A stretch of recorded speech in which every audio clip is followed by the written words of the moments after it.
एक बार एक राजा शिकार के उद्देश्य से अपने काफिले के साथ किसी जंगल से गुजर रहा था। दूर दूर तक शिकार नजर नहीं आ रहा था।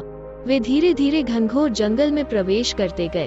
अभी कुछ ही दूर गए थे कि उन्हें कुछ डाकुओं के छिपने की जगह दिखाई दी।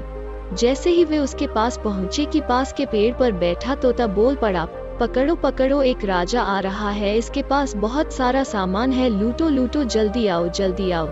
तोते की आवाज सुनकर सभी डाकू राजा की ओर दौड़ पड़े। डाकुओं को अपनी ओर आते देखकर राजा और उसके सैनिक दौड़कर भाग खड़े हुए।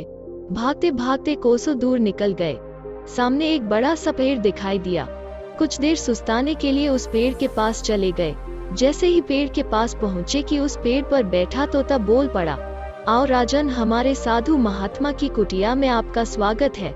अंदर आइए, पानी पीजिए और विश्राम कर लीजिए।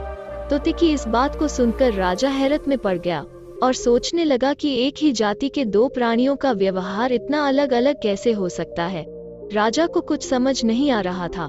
वो तोते की बात मानकर अंदर साधु की कुटिया की ओर चला गया। साधु महात्मा को प्रणाम कर उनके समीप बैठ गया और अपनी सारी कहानी सुनाई और फिर धीरे से पूछा, ऋषिवर, इन दोनों तोतों के व्यवहार में आखिर इतना अंतर क्यों है? साधु महात्मा धैर्य से सारी बातें सुनी और बोले, ये कुछ नहीं राजन, बस संगति का असर है। डाकुओं के साथ रहकर तोता भी डाकुओं की तरह व्यवहार करने लगा है और उनकी ही भाषा बोलने लगा है, अर्थात जो जिस वातावरण में रहता है वो वैसा ही बन जाता है। कहने का तात्पर्य यह है कि मूर्ख भी विद्वानों के साथ रहकर विद्वान बन जाता है, और अगर विद्वान भी मूर्खों के संगत में रहता है तो उसके अंदर भी मूर्खता आ जाती है। इसलिए हमें संगति सोच समझकर करनी चाहिए।